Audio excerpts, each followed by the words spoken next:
ਸਤਲੁਜ ਵੱਲੋਂ ਤੁਹਾਡਾ ਸਾਰਿਆਂ ਦਾ ਬਹੁਤ-ਬਹੁਤ ਸਵਾਗਤ ਹੈ। ਅੱਜ ਸਾਡੇ ਪ੍ਰੋਗਰਾਮ ਇੱਕ ਖਾਸ ਮੁਲਾਕਾਤ ਵਿੱਚ ਮੌਜੂਦ ਨੇ ਐਕਸ ਗਵਰਨਰ ਆਫ ਮੇਘਾਲय ਤੇ ਪ੍ਰੋਮੀਨੈਂਟ ਜਾਟ ਲੀਡਰ सत्यपाल मलिक जी। आओ से उन्होंने गलबात करते हैं। स्वागत है सर आपका बहुत-बहुत। सत श्री अकाल सर। सर 5 सालों में आप 4 स्टेटों के आप गवर्नर रहे हैं। सर ऐसा बहुत कम देखने को मिलता है कि एक ही गवर्नर 4 स्टेट्स में रहे अपने टेन्योर में। इसकी भी खास वजह डिफरेंट डिफरेंट रीजंस थे।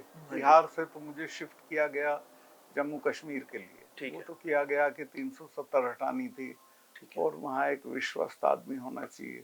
ठीक है। दूसरे इन्होंने मुझे कहा कि तुम्हारे नाम पे वहाँ मुस्लिम्स में रिएक्शन नहीं होगा क्योंकि तुम्हारी बैकग्राउंड ऐसी रही है, वीपी सिंह के साथ रहे हो, अलीगढ़ से मेंबर पार्लियामेंट रहे हो, अगर हम किसी बीजेपी के आदमी को लगाएंगे तो रिएक्शन होगा। ठीक है। तो कश्मीर का हो गया। कश्मीर में जब 370 हट गई सक्सेसफुली और वहाँ स्टेट को डाउनग्रेड करके यूटी बना दिया तो वहाँ मैं रह नहीं सकता था क्योंकि यूटी में एलजी होता है और एलजी गवर्नर से 12 सीडी नीचे होता है। तो उसके बाद मुझको भेजा गया गोवा। ठीक है। गोवा में बहुत करप्शन था, मैंने उस तरफ इनका ध्यान खींचा। ठीक है। तो इन्होंने उसको ठीक करने के बजाय या पनिश करने के बजाय मुझे, चूंकि ये समझा कि ये रहेंगे तो दिक्कत रहेगी, तो मुझे शिफ्ट कर दिया मेघालय। ठीक है। मेघालय फिर मेरा टर्म पीसफुली खत्म हो गया। आप जब गवर्नर रहे जम्मू एंड कश्मीर के, उस दौरान एक बहुत बड़ा एक डिसीजन लिया गया, रिवोक हुआ 370 और 35 से। उससे 2 महीने पहले तक 12 जून तक आपने ये कहा था कि ऐसा कुछ भी नहीं है, मेरी होम मिनिस्ट्री से बात हुई, ऐसा कुछ नहीं होगा। और सडनली ये चीज़ हो जाना और उसके बाद स्टेट को डाउनग्रेड करके यूटी बना देना, ये कितना को वाजिब था ये प्रोसेस और कितना को वाजिब था देखिए, डिसीजन? मैं तो पर्सनली यूटी बनाने के खिलाफ था। ठीक है। लेकिन मुझे तो तब बताया गया जब इन्होंने यूटी बनाने का फैसला कर लिया। ठीक है। और ये भी मुझे एक दिन पहले ही कहा गया क्योंकि मेरी बिना चिट्ठी के नहीं बनना था। चिट्ठी मेरी या कश्मीर असेंबली की जाती, असेंबली था नहीं, ठीक है। गवर्नर रूल था, तो मेरी चिट्ठी होम मिनिस्टर के नाम आई। ठीक है। और उसके बेसिस पे राज्यसभा में पास हुआ। ठीक है। तो आपको लगता है कि वो प्रोसेस जिस तरीके से वो किया गया, बिना वहाँ के हाउस को, वहाँ के लोगों के जो रिप्रेजेंटेटिव हैं उनको कॉन्फिडेंस में लिए, जिस तरीके से किया गया, देखिए वो हमारे देश के कश्मीर की लीडरशिप तो कभी इसके लिए तैयार नहीं होती। वो तो ऐसे ही होना था जब भी होना था। बट वहाँ के लोग का जिस तरीके से शोषण हुआ, इतना टाइम उनको सिक्योरिटी में बंद रखा, एक एक घर के बाहर इतने पुलिस ऑफिसर, फौज रही। वो ज्यादा प्रोपेगेंडा ज्यादा, कोई फौज नहीं थी। ओके। कोई जबरदस्ती चुप नहीं कराया गया, ओपोजिशन ही नहीं हुआ इसका वहाँ। ओके। और मैं तो आपको बता सकता हूँ, चूंकि मैं वहाँ था और मैं उसमें हिस्सेदार था, कर रहा था, मैंने वहाँ एक सेंस ऑफ फैटीग पैदा कर दी थी उनमें कि देखो तुम्हारे 250 लड़के हैं, तुम्हारे लड़के मरते हैं, नेताओं के तो लंदन में पढ़ रहे हैं, क्यों मरवाते हो? दुनिया की तीसरे नंबर की फौज है हिंदुस्तान की, उससे लड़ के क्या हासिल कर लोगे? बातचीत से सब कुछ हासिल कर सकते हो। तो लोगों की समझ में आ गया था कि लड़ने में कोई फायदा नहीं। इसीलिए जब 370 हटी तो लोग सड़क पे नहीं निकले। तो सर आपको लगता है वहाँ के लोगों ने ये आइडिया जो 370 का रिवोक करने के बाद यूटी बनाने वाला लोगों ने एक्सेप्ट कर लिया? यूटी ना एक्सेप्ट किया था, ना कभी करेंगे। आपको वापस स्टेटहुड देना होगा। आपको लगता है वो रियल पीस आएगा कश्मीर में, या it's a peace of graveyard? नहीं, पीस तो आ जाएगी, लेकिन वो आएगी मोहब्बत से, फोर्स से नहीं। कहाँ पे लैक कर रही है बीजेपी गवर्नमेंट? बीजेपी का एक तो आउटरीच नहीं है। ठीक है। फिर इनसे कोई अपनापन नहीं है कश्मीरी जनता को। मेरे साथ था, ठीक है। मैंने जाके वहाँ एक प्रेस की और मैंने उसमें कहा कि कश्मीर की समस्या कश्मीरियों ने पैदा नहीं की है, 50% दिल्ली ने की है, 50% कश्मीरियों ने की है। ठीक है। और दिल्ली ने इसलिए की है कि दिल्ली ने कभी भी कश्मीर में फ्री एंड फेयर इलेक्शंस नहीं कराए। अब ये जो सलाउद्दीन पाकिस्तान में बैठा है, जीत रहा था और ये टॉयलेट करने चला गया जीतते जीतते, जब आया तो इसको हारा हुआ अनाउंस कर दिया। ऐसे ही यासीन मलिक का था, तो ये फिर टेररिस्ट हो गए। तो दिल्ली इनके साथ बेईमानी करती रही है। एक बार तो सारे कैंडिडेट्स के फॉर्म कैंसिल कर दिए थे, बख्शी गुलाम मोहम्मद की जो सरकार बनवाई।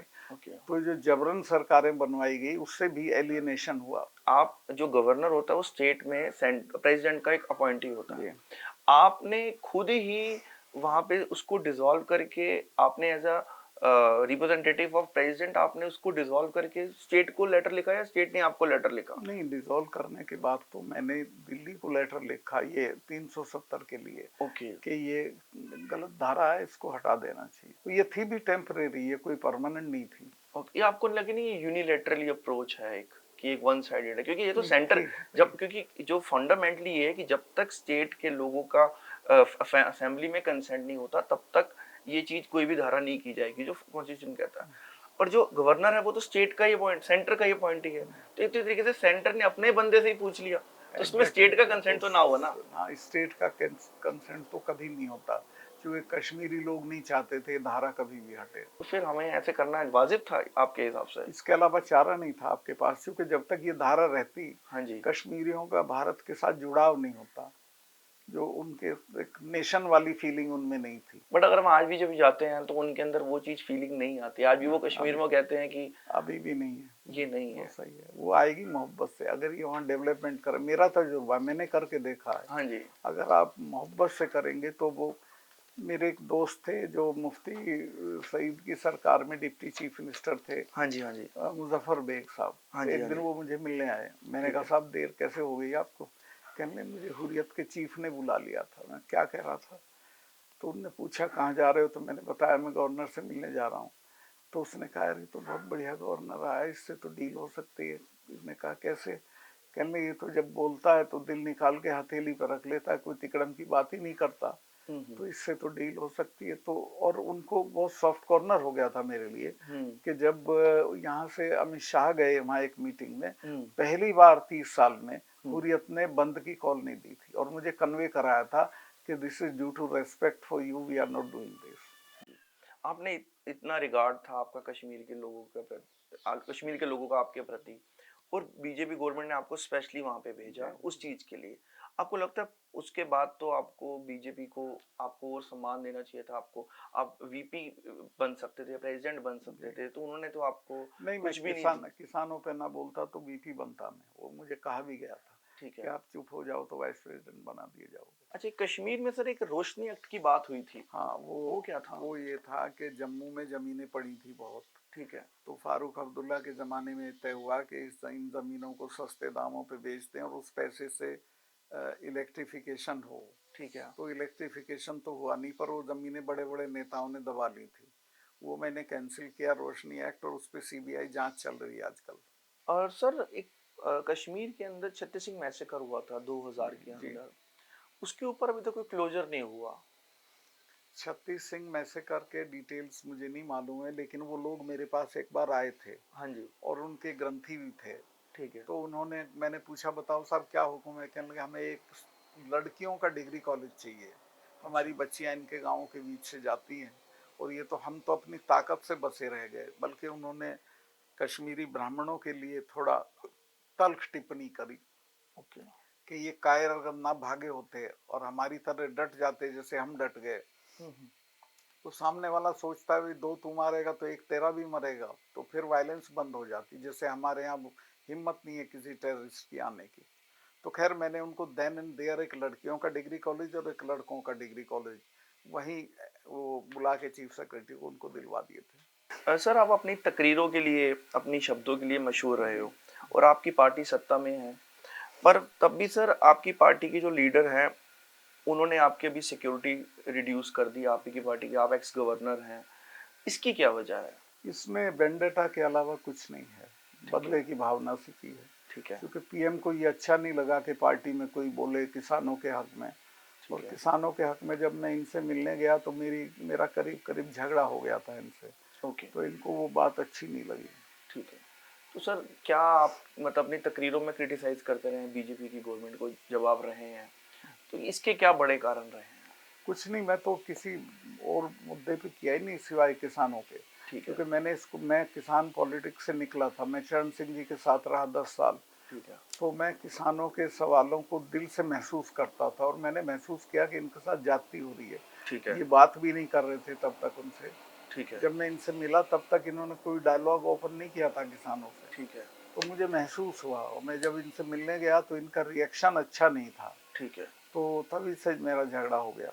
सर किसान मोर्चे से पहले, जो किसान मूवमेंट से पहले आपका बीजेपी से पहले या उसके बाद में नहीं हुआ, इससे पहले की जो आप उनकी पॉलिसी से आप मुत्तफिक थे सर? इनकी सारी चीजों इसी से दौरान तो नहीं, आपका, क्योंकि ज्यादा आपका वो सारी आया। चीजों से तो नहीं, हाँ लेकिन जी। ये पक्का था कि ये किसानों के लिए इनका बहुत अच्छा नहीं है। जब आप सर मोदी जी के पास गए थे किसानों की बात लेके, तो उनका क्या रिएक्शन था उस समय, उन्होंने क्या बोला था उनका आपको? रिएक्शन अच्छा नहीं था। ही टुक इट लाइटली के सतपाल चले जाएंगे। मैंने कहा कि ये 4 महीने से पड़े हैं ठीक है। और सड़कों पे पड़े हैं, ये बड़े बड़े 40-40 गांव के चौधरी हैं, इन्हें ऐसे ही किसान मत समझना आप। ठीक है। तो बोला कि नहीं, चले जाएंगे। सर पंजाब में हिंदू और सिखों के बीच में आपसी इंटरनल बड़ा प्यार है, बट मीडिया में ऐसे दिखाया जाता है कि जैसे कि बॉडी आपस में नफरत नहीं, दिखाई यहाँ जाती है भी बहुत इस। प्यार है, और इस किसान आंदोलन का और कुछ फायदा रहा हो ना रहा हो, हाँ जी। इसका ये फायदा जरूर हो गया कि सिख और गैर सिख हाँ जी। सब एक हो गए। अभी जो पंजाब में मौजूदा हालात हैं, इसके पीछे आप क्या वजह समझते ये हैं? सब तो स्टेट स्पॉन्सर्ड, स्टेट क्रिएटेड है, ठीक इसमें है। पब्लिक का कोई लेना देना नहीं। बट सर देखा जाता है कि जैसे पंजाब में अगर कोई खालिस्तान की बात करता है तो उसको मतलब जो हमारी सिक्योरिटी एजेंसीज हैं, गवर्नमेंट है, वो उनको मतलब बिहाइंड द बार कर देते हैं, उनके ऊपर स्ट्रिक्ट एक्शन करते हैं। बट एक साइड जब कोई हिंदू राष्ट्र की बात करता है उसको एम्बोल्डन किया जाता है, जब उसको उसमें तो उसको मेरा स्पाउस किया मेरा जाता है। मेरा ये कहना है कि हिंदू राष्ट्र की बात करोगे तो खालिस्तान की बात होगी, क्यों नहीं होगी। ठीक है। देखिए, हम कभी हिंदू राष्ट्र नहीं थे, हम ठीक। सबकी मिलीजुली सरकार थे। ठीक है। लेकिन जो खालिस्तान था कभी, हाँ जी। महाराजा रणजीत सिंह की सरकार, हाँ जी। उसमें सिर्फ 7% सिख थे ठीक है। और कोई भेदभाव नहीं था। तो ये जो हिंदू राष्ट्र की बात करते हैं, जो आप बीजेपी के साथ रहे जी हैं, जी 2 बार उनकी पार्टी के वाइस प्रेसिडेंट रहे जी। हैं सर, हिंदू राष्ट्र बीजेपी की जो मदर ऑर्गेनाइजेशन है आरएसएस, वो हिंदू राष्ट्र की बात करती है। आपको नहीं लगता जैसे कि अगर खालिस्तान की जो आइडियोलॉजी है वो आइडिया ऑफ इंडिया के को असॉल्ट करती है, तो वैसे ही हिंदू राष्ट्र की भी करती है, तो उस तरफ से हमारी जो सिक्योरिटी एजेंसीज हैं या जो हमारे लीडरशिप है या स्टेट है, उस तरीके से उनके प्रति क्यों नहीं वैसा रिएक्शन रहता वो जैसा गलत उनके है, इसके प्रति रहता? होना चाहिए उनके प्रति वैसे ही। तो ये जो एक बायसनेस है, इसके पीछे की वजह क्या है? बस मेजोरिटी एरोगेंस है और कुछ। अब इसके पीछे जो आरएसएस है उसकी आइडियोलॉजी को आप कैसे देखते हैं, क्योंकि आप बीजेपी में रहे हैं देखिए, उसका मैं बीजेपी में रहा जरूर हूँ, लेकिन मैंने कभी भी हाँ जी। जो आरएसएस की आइडियोलॉजी है उसके मुताबिक कोई स्पीच नहीं की कभी भी, क्योंकि मैं उससे एग्री नहीं करता हूँ। ओके। और उनका जो थिंकिंग है वो बहुत नैरो है, ओके। और वो देश, पूरे देश के तरह से नहीं सोचते हैं। ठीक है। पर कहा जाता है बीजेपी में कभी भी कोई बड़े ओहदे पे नहीं जा सकता जब तक वो आरएसएस को मंजूर ना हो या पसंद ना हो। इसके उसके बावजूद भी आप हो रहे, तो इसकी क्या वजह? अब मेरी एक जनरल एक्सेप्टेंस थी पार्टी की ठीक है। लीडरशिप में। अब सर अगर मैं पंजाब पे आऊँ, पंजाब के लोगों को अक्सर मतलब दिया जाता है कि हमारे को ऐसे मतलब जो लड्डू से दिए जाते हैं कि हमने आपकी ना ट्रेन चला दी, हमने ये कर दिया, हमने क्या कहते हैं ब्लैक लिस्ट सिखों की हटा दी। बट जो एक मेन हीलिंग है जो सिखों के अंदर, जो एक धक्के वाली फीलिंग है, वो 84 के बाद से नहीं हटी। उस चीज को नहीं, लेके वो सेंटर शुरू की दिन से गवर्नमेंट क्यों? सिखों के साथ शुरू दिन से न्याय नहीं किया इन्होंने। हाँ जी। देखिए, सबसे ज्यादा लॉस सिखों को हुआ था पार्टीशन में। ठीक है। सबसे बढ़िया जमीनें उन्हीं की गई, ननकाना साहब गए, सारी चीजें चली गई, और यहाँ आए नए सिरे से बसे। तय ये हुआ था कि चीफ मिनिस्टर उनके बीच में से होगा। 3 चीफ मिनिस्टर्स लगातार नॉन सिख बनाए, जाके कभी प्रताप सिंह कैरों सिख चीफ मिनिस्टर बने। तो इससे वो आहत हो रहे थे धीरे धीरे। ठीक है। फिर वो जब लैंग्वेज वाला आया, हाँ जी। तो उसमें भी जो पंजाबी बोलते थे हिंदू, उन्होंने भी लिखवा दिया कि हम तो हिंदी बोलते हैं। तो ये सब बेईमानियां छोटी छोटी उनके साथ हुई, ठीक और है। इससे एलियनेशन होता चला गया। पंजाब के जो ग्राउंड के जो मुद्दे हैं, जो असल मुद्दे हैं, उस पे कोई बात, कोई नेगोशिएशन, कोई डायलॉग क्यों नहीं होता? पार्टी देखिए, सेंटर एक तो सरकार क्यों नहीं सेंटर में जो सरकारें चला रहे हैं उनको नॉलेज नहीं है पंजाब की। ओके। ये भी नॉलेज नहीं है कि पंजाब के लोगों की शिकायतें क्या हैं। हाँ जी। हाँ जी। हाँ जी। पहले पता होना चाहिए ना क्या शिकायतें। ठीक है। ये समझते हैं कि ये तो सब सेपरेटिस्ट हैं, फला है, ऐसे हाँ नहीं बात बनती। आपको समझना चाहिए क्यों है, हाँ जी। तुमने क्या किया जो सेपरेटिज्म आया। आपने कभी बात करने की कोशिश की, या अगर आपको कभी कोई पंजाब की, क्योंकि इसमें पंजाब का माहौल ठीक नहीं है, जी। पत्रकारों के अकाउंट विदहेल्ड किए जा रहे हैं, इवन कि जत्थेदार साहब हैं उनकी कई ट्वीट विदहेल्ड किए गए हैं। कई चीज़ें ऐसी हो रही हैं। आज बठिंडा में इसकी गैदरिंग भी है, तो माहौल बड़ा तनावपूर्ण है। इसके लिए आप कुछ रोल प्ले करना चाहेंगे अगर मेरा आपको? देखिए कोई इसमें रोल क्या हो, किससे बात कर सकता हूँ मैं, आप वालों से मेरा ज्यादा संपर्क नहीं है। ठीक है। कांग्रेस का वहाँ कोई अब रहा नहीं है। हाँ जी। अमरिंदर सिंह रहते तो उनसे मेरी मित्रता थी, मैं उनसे बात कर सकता था, वो ही वॉज एमिएबल। और वो भी अकाली, अभी बीजेपी में ही है। हाँ बीजेपी में ही है, उन बेचारों को कोई सुनवाई तो नहीं है, गवर्नर ववर्नर बना देंगे उनको कुछ। और कोई नहीं है, किससे बात करें आप बताओ। आपकी होम मिनिस्ट्री में राजनाथ सिंह होने से आप उनके? Rajnath Singh is nobody in this government. Home ministry में अमित शाह साहब हैं, उनसे मैं बात कर सकता हूँ, ओके। पर ये प्रधानमंत्री उनकी भी नहीं सुनते हैं। जो पंजाब की एक बड़ी पुरानी मांग रही है, वो पंजाब का जो पानियों का मुद्दा है और एक पंजाब की जो कैपिटल का मुद्दा है, उस मुद्दे को लेकर राजीव लोंगोवाल अकॉर्ड भी हुआ कि पंजाब को किया जाएगा, वो भी उन्होंने नहीं किया। इसको आप कैसे देखते हैं? देखिए, कैपिटल वाला तो इमीडिएटली कर देना चाहिए, ठीक है। और पानी का जो सुप्रीम कोर्ट ने कहा उसके मुताबिक हल कर देना चाहिए, वो भी नहीं किया इन्होंने। ठीक है। एक सिखों की डिमांड रही है कि आर्टिकल 25 बी, जो कि सिखों को प्रोनाउंस करती है कि ये ब्रांच ऑफ हिंदुइज्म है, जबकि हमारा जो सिखों का गुरु ग्रंथ साहब है, जो उनकी प्रिंसिपल आइडियोलॉजी है, वो सिख एक अलग धर्म की बात करती है, बट सिखों को तब भी ब्रांच ऑफ हिंदुइज्म कहा जाता है। और ये एक बहुत बड़ा कारण है जो सेपरेटिस्ट लोग हैं इस चीज को एक हवा बना के, एक बात करके लोगों ये को कौन भड़काते हैं। कौन तो इस कहता है? चीज के ऊपर क्यों नहीं एक अमेंडमेंट की जाती, इसके लिए क्यों नहीं इनिशिएटिव लिया जाता कि सिखों की एक अपनी एक वो बनाई जाए? नहीं नहीं, ब्रांच ऑफ हिंदुइज्म कौन कहता है? आर्टिकल 25 बी में जैन, बौद्धि और सिख ब्रांच ऑफ हिंदुइज्म कहलाते हैं। नहीं नहीं, मैंने तो देखा नहीं कहीं ऐसा है। नहीं, ये है आर्टिकल 25 बी में, सिख सेपरेट आइडेंटिटी नहीं है सिखों की। और ये इस टाइम पे एक टाइम अकाली दल का भी इस पे काफी प्रोटेस्ट रहा था, प्रकाश सिंह बादल उन्होंने भी इस पे काफी प्रोटेस्ट किया था, बट आज तक इस मुद्दे पे भी सिखों की एक आइडेंटिटी का मुद्दा है, इस पे भी आज तक कोई सुनवाई नहीं हुई। मेरी जानकारी नहीं है, मैं इसको टेकअप करूंगा अगर ये ऐसा है। ठीक है। आपने एक अपनी तकरीर में कहा था कि आपको जब पोस्ट ब्लू स्टार जब हुआ था, तो आपकी अरुण नेहरू जी से कोई बात हुई थी, उस बारे में आप मुझे थोड़ा अगर बताएं। मैंने प्रधानमंत्री को डराते हुए, हाँ जी। मैंने कहा देखिए आप मिसबिहेव मत करिए इनसे, ओके। ये सिख जबरदस्ती नहीं मानेंगे, इनके तो गुरु महाराज ने अपने 4 साहिबजादे कुर्बान कर दिए थे, पर कोई समझौता नहीं किया था। ठीक है। इनसे बातचीत करके हल हो सकता है, आप और ये भूलते नहीं है 300 साल भी। तब मैंने मिसेस गांधी वाली मिसाल उनको दी थी, बाद में तो डरे, अब तो गुरुद्वारों में जाने लगे हैं पटका बांध के। ठीक है। आपको लगता है कि जो ऑपरेशन ब्लू स्टार हुआ था, इसको अवॉइड किया जा सकता था? नहीं, उसकी कोई ज़रूरत ही नहीं थी, वो मिसहैंडल हुआ। देखिए, जो आप देखेंगे तो भिंडरान वाले का जो डेवलपमेंट है धीरे धीरे, हाँ जी। उसमें जैल सिंह और दरबारा सिंह की आपसी राइवलरी में वो बढ़े थे। ठीक है। और ये लोग जब एक को सूट करता था बढ़ा देता था, दूसरा विरोध करता था। ठीक है। और मिसेस गांधी जो थी वो मजा ले रही थी उस सिचुएशन में। ठीक है। जब वो चीज़ें हाथ से निकल गई, इंटेलिजेंस एजेंसीज ने गलत फीड कर दिया कि ये खालिस्तान डिक्लेयर करेंगे, पाकिस्तान हमला कर देगा वगैरह वगैरह, तब वो ब्लू स्टार किया गया जिसकी ज़रूरत नहीं थी।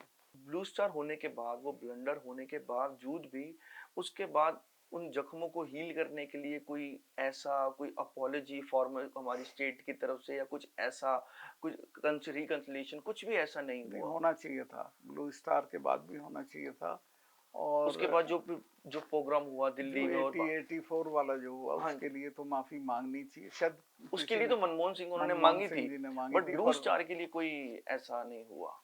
ब्लू स्टार के लिए भी मांगना चाहिए था। देखिए, सिखों के लिए दरबार साहब एक बहुत ही पायस जगह है, बिल्कुल। वहाँ टैंक भेजना एक तरह से बहुत गलत काम था, चाहे जो मजबूरी रही हो आपकी। अगर हो गया था मजबूरी में तो भी उसके लिए सॉरी कहना चाहिए था। और कुछ आप कहना चाहें हमारे ऑडियंस को, देखिए, हमारे मैं व्यूअर्स यही को? कहना चाहता हूँ कि इस देश में हाँ, हिंदू सिख यूनिटी बहुत ज़रूरी है देश को बनाए रखने के लिए, और इसके लिए हिंदू ज़्यादा जिम्मेवार हैं, उन्हें ज़्यादा सिखों की फीलिंग्स का ख्याल रखना चाहिए और रखना पड़ेगा। सर, पंजाब के पानियों की अगर हम बात करें, जी, तो पंजाब का पानी का काफी मसला रहा है, एक ऐसी पंजाब में रावी के पानी का भी मसला रहा है कश्मीर के साथ। जी। उस मसले में के दौरान आपके दौरान उसमें एक दिन मैं बताना चाहता हूँ, सही एक दिन मुझे गडकरी जी का फोन गया, उन्होंने कहा देखो सतपाल भाई अमरिंदर बैठे हैं, इनका तुम्हारे बीच में कोई झंझट है, मैं कहा आप दे दो उनको फोन। तो अमरिंदर से मेरे अच्छे संबंध थे, मेरे कजिन है उनका इनके साथ घोड़ों का काम था। तो मैंने पूछा बताएं भाई साहब क्या है, तो उन्होंने कहा कि ऐसे ऐसे है और वो सेटल नहीं हो रहा 40 साल से। मैं कहा आप अपने मिनिस्टर को भेज दो इरिगेशन के, मैं करवा दूंगा। वो आए, मैंने आधे घंटे में सॉर्ट आउट करा दिया।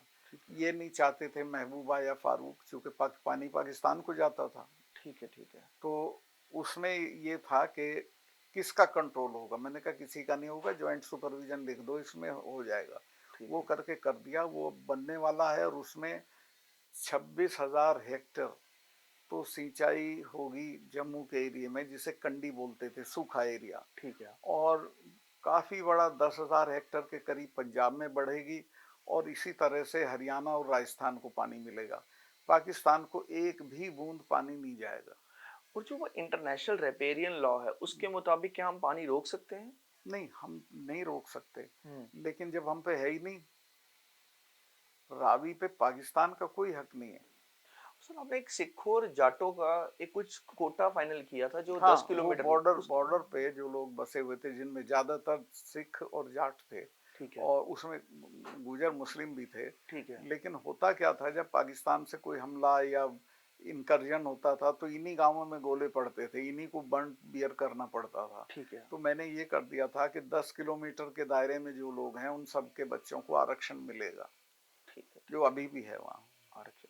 सर अब आपने आरक्षण की बात की, मैं आपकी एक तकरीर सुन रहा था जिसमें आपने मेंशन किया था कि आप महीने में पोस्ट आपकी जब सर्विसेज के बाद एज अ गवर्नर आप 6 से 7 आप किसानों की मीटिंग करते हो या करोगे। जी।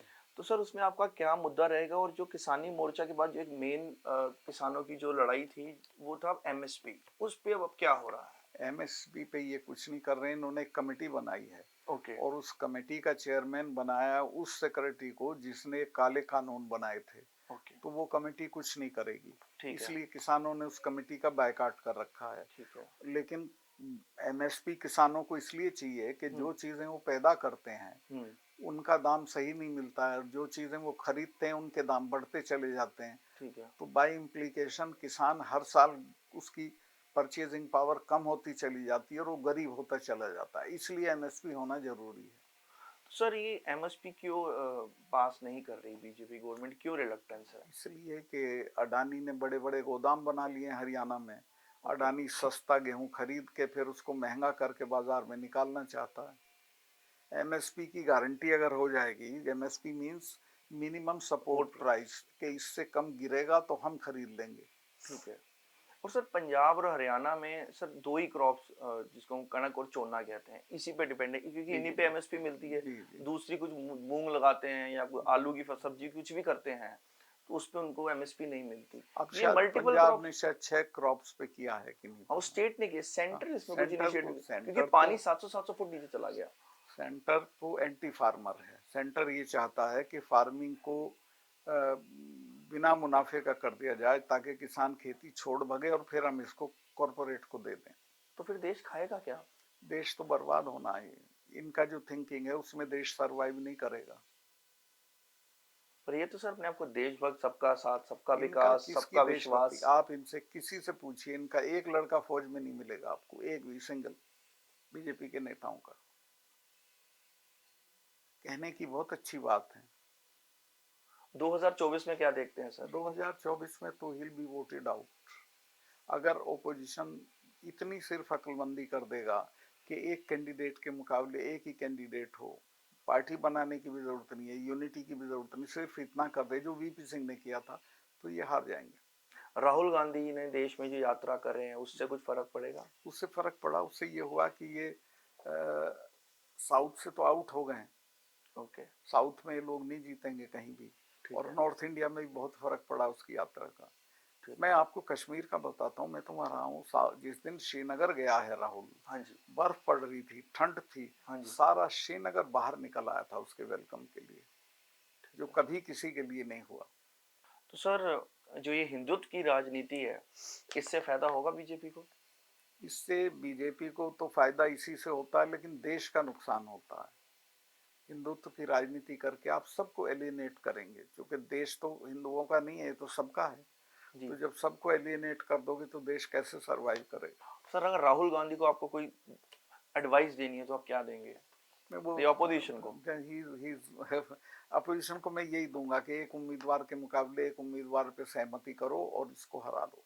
पर सर, इस यात्रा के बाद अगर ये देखने को मिला तो डिस्क्वालिफिकेशन ऑफ एमपीशिप हुई है राहुल गांधी की। बहुत गलत काम हुआ, और सबसे गलत काम ये हुआ कि उसके खिलाफ 4 मिनिस्टर्स बोले। हाँ जी। उसको ये राइट था कि पार्लियामेंट में वो अपनी सफाई दे, जवाब दे, लेकिन स्पीकर ने वो भी अलाउ नहीं किया। दोस्त ने चिट्ठी लिखी, फिर वो मिलने गया, फिर भी स्पीकर ने उसको अलाउ नहीं किया। अलाउ करना चाहिए था, तो अलाउ इसलिए नहीं किया कि वो अनकंफर्टेबल क्वेश्चंस करता प्राइम मिनिस्टर से। मसलन वो जो 20,000 करोड़ इन्वेस्टमेंट आया है अडानी के यहाँ, वो कहाँ से आया वगैरह वगैरह, तो ये नहीं चाहते थे वो बात पार्लियामेंट में आए।